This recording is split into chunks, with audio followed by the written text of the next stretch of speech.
So I have a spooky story for you, and this one's entitled The Door. Now, this is a Reddit story, so I'm going to cite the creator in my captions, but otherwise, let's go ahead and get into it. So our story starts off on a high note. It says, it started with the Craigslist ad. What can go wrong? Room for rent, $400 a month, utilities included, no pets, no loud noises after 10 p.m.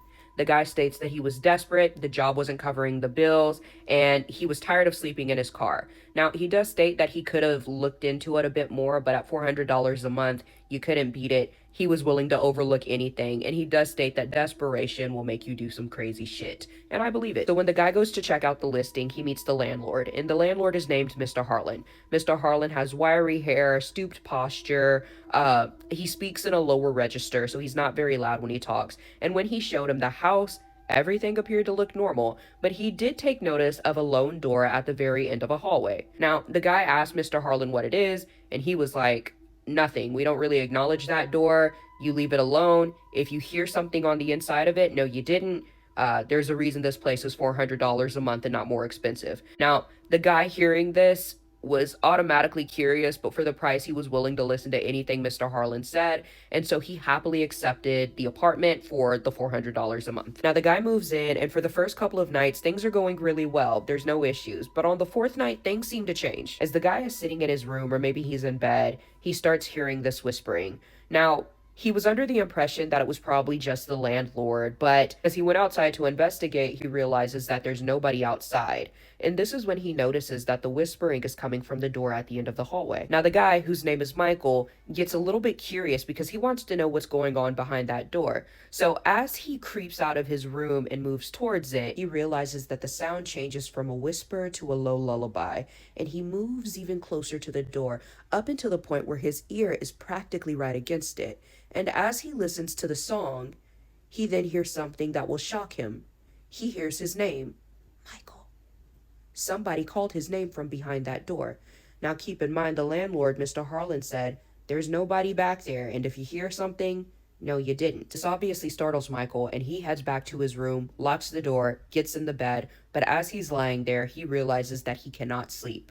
So the next day comes around and he sees the landlord, Mr. Harlan, and the first thing he does is go and confront the man. Now, upon hearing this, Mr. Harlan looks directly at Michael, and what registers on his face is a mix of emotion.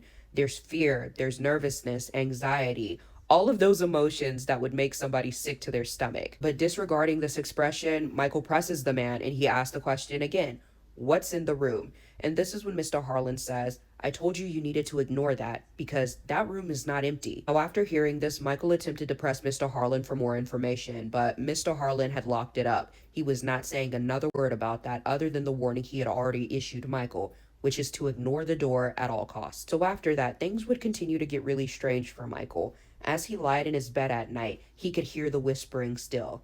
And it was fine up until about day 7, when all of a sudden the whispering stopped and the knocks, scratches, and voices began. At first they were low, much like the whispering was, but then they escalated to an even louder volume. And at that point, Michael couldn't ignore it. It sounded like something was trying to get out. This pounding, this urgency, there was a desperation in it. Somebody was trapped behind that door, and whatever it was, wanted out. Now, the following night, things got really bad because again, as Michael sat in his room unable to sleep, the knocking, the tapping, and the voices changed to something so innocent. A child. It started to speak from behind the door, and it spoke loud enough for Michael to hear its pleas. It was cold. It needed help.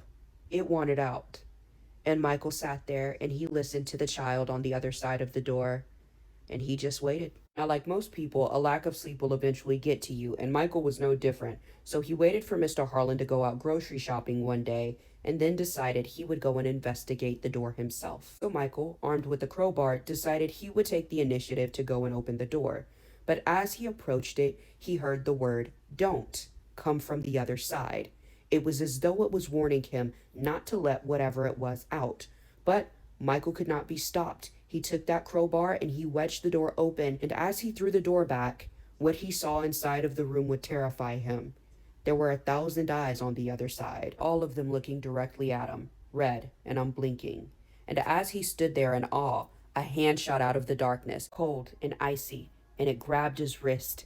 And the voice that rose out of the room was peaceful, but taunting, and it said, "Thank you." Now, hearing this, Michael snatched his arm back, and he headed off in the opposite direction as fast as his legs would take him.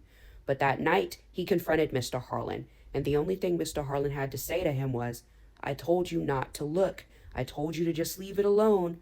But of course, Michael was hard-headed. And that same night, Michael had decided he had had enough, and he moved out immediately. Now, a week later, Michael was driving past the house that he abandoned in his fear, and as he drove by, what he saw would send chills up his spine. The windows of the home that he briefly occupied were all boarded up, and there was a for sale sign. Now, Michael didn't have the curiosity to go back. He doesn't know what happened to Mr. Harlan, but he does state that sometimes when he's in his new apartment at night, lying in the bed, he can hear some very low whispering coming from his closet. Anyways, I want to know what you guys think about that story. Do you think it could have been a mimic? Maybe a very malevolent spirit? I have no idea what to think. Drop your thoughts in the comments. Tell me if you like these Reddit stories, and I'll see you guys in my next video.